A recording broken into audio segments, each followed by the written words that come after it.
Welcome to Berlin. It's been snowing today, quite unexpectedly, and it was too cold and too dark and too snowy for me to go for a run this evening. So instead I'm going to talk about something else and hopefully go for a run tomorrow during the daytime when we'll be able to see some interesting things. So this video is all about a completely different sport from running, cycle touring. And because January is the time that we start to think about all the exciting holidays we're going to go on, here are 10 tips for planning your first cycle touring holiday.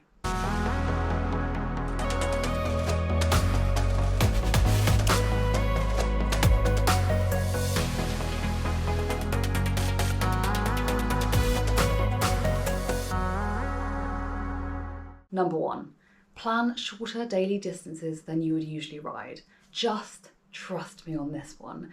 When you are cycling with panniers or bikepacking bags or whatever, you are not going to want to do the same distance that you might normally, ride on a Sunday or something. It's incredible just how much weight you manage to accumulate when you're packing up clothes for a week. Maybe a tent, all that kind of stuff, different pairs of shoes, whatever. It's amazing how much weight that accumulates and how heavy and difficult that makes your bike to manhandle wherever you're going. Number 2, elevation really matters. So when you're planning your cycle tour, your route, look at the elevation just as much, if not even more so than the distance. Elevation really matters when your bike is heavier than usual.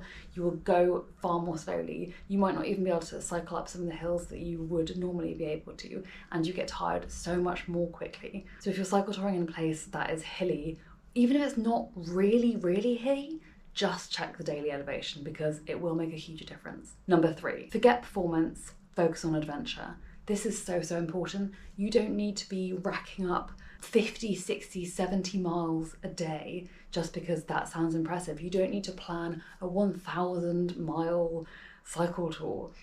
Focus on having a good time rather than having some kind of impressive stat at the end of it. Cycle touring is quite difficult because you really don't have that much let up. You're waking up in the morning, you're eating, you're cycling all day potentially, and then you're going to bed in the evening, and then you're doing the whole thing the next day. So if you are going flat out and focusing on performance over pleasure, then you're going to get tired really quickly. Number 4, decide early on in your planning what kind of accommodation you're going to use.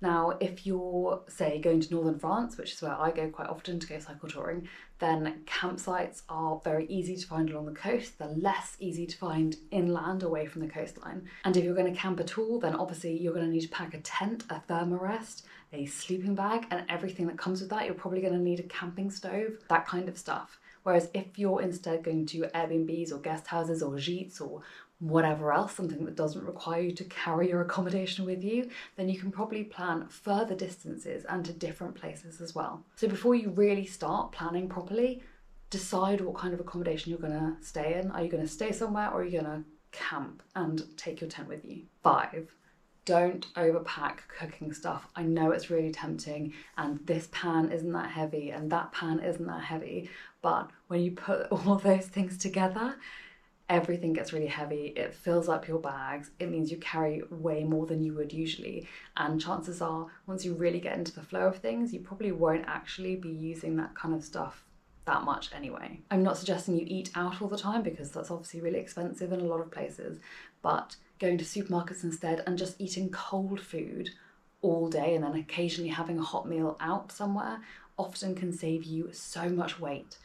I once met a couple on their first ever cycle tour and it was like their first day, and the next morning they woke up and they got out their massive camping stove and their frying pan, like huge normal size, like house size, not literally house size, their normal size frying pan and like their other pan for their beans and all this kind of stuff. And they were planning a 1,000 mile cycle route. I don't know how that worked out for them, but I imagine they were sending some of that home at some point. Try not to overpack cooking stuff, you will regret it. 6, always have more room in your luggage, your panniers, than you think that you need. So when you're at home and you're packing everything, you don't want to fill everything up because you're going to acquire things along the way, almost certainly that's going to be food. So if you stop at a supermarket on your way to the campsite or to your accommodation or whatever, then you're going to need space to put that food in. And this is a mistake I always make, and I end up not being able to close my panniers. I just pile it on top and then just kind of put the strap over the top. So I just pray that it doesn't rain, basically. But learn from my mistake, and always ensure that your panniers have a little bit of extra room so that you can put food in, because you're going to need to eat. 7. That's not 7. 7. Know how to fix your bike.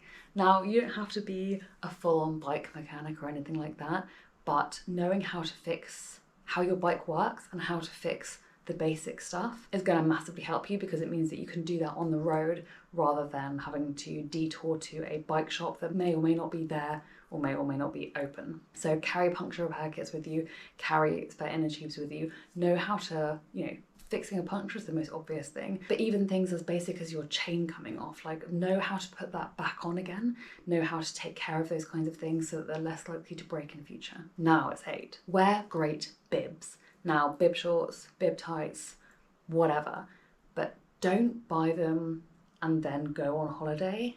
Wear them first. Know that you've got the right ones that fit you, that work well. Make sure they don't have any seams that are gonna rub in places that you don't want them to rub. Practice wearing them, practice cycling in them, and know that they fit you for an entire day and still feel really comfortable at the end of that day.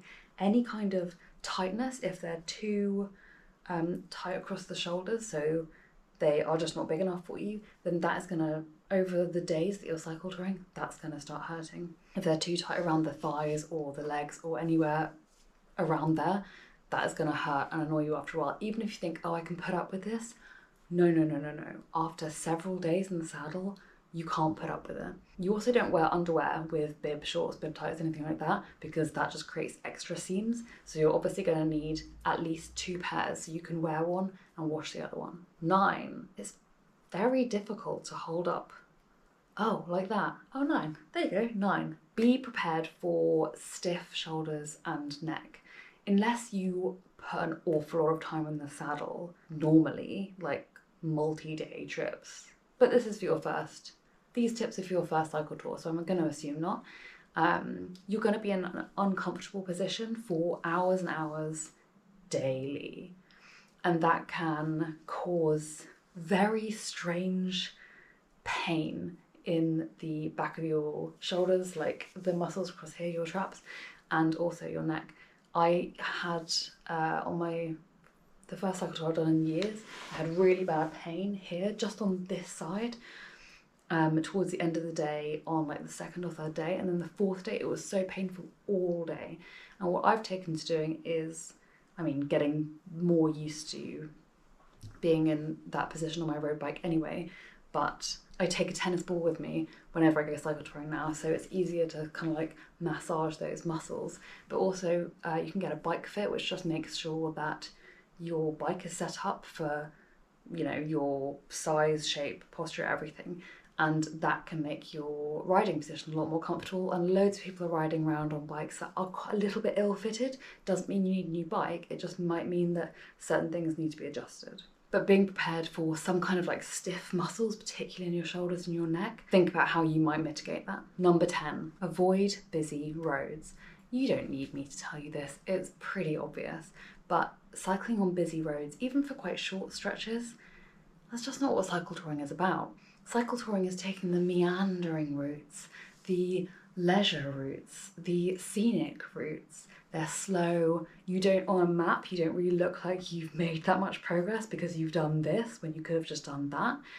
But again, we're not focusing on performance here, we're focusing on having a nice time. And that definitely involves avoiding busy roads pretty much at all costs. In Europe, the Eurovelos are fantastic for this. The Eurovelos are a huge series of cycle routes around the entirety of Europe. They go for thousands of miles, and you can just do sections of whichever one you want. They're on roads, or they're on cycle paths, or they're on tractor routes. They're always on very low trafficked roads. Sometimes it's traffic free entirely, and they are absolutely magnificent. I highly recommend them. I've cycled 2 sections of 2 Eurovelos in France, and hopefully this year I'll be cycling part of the Eurovelo 7. So look those up, but there are loads of cycle routes in like lots of different countries, and those are perfectly curated to have a really beautiful cycle ride. So those are my 10 tips for first time cycle tourers.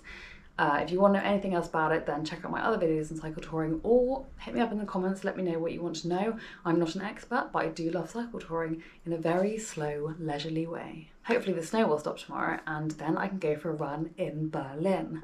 Whew. See you then. Bye.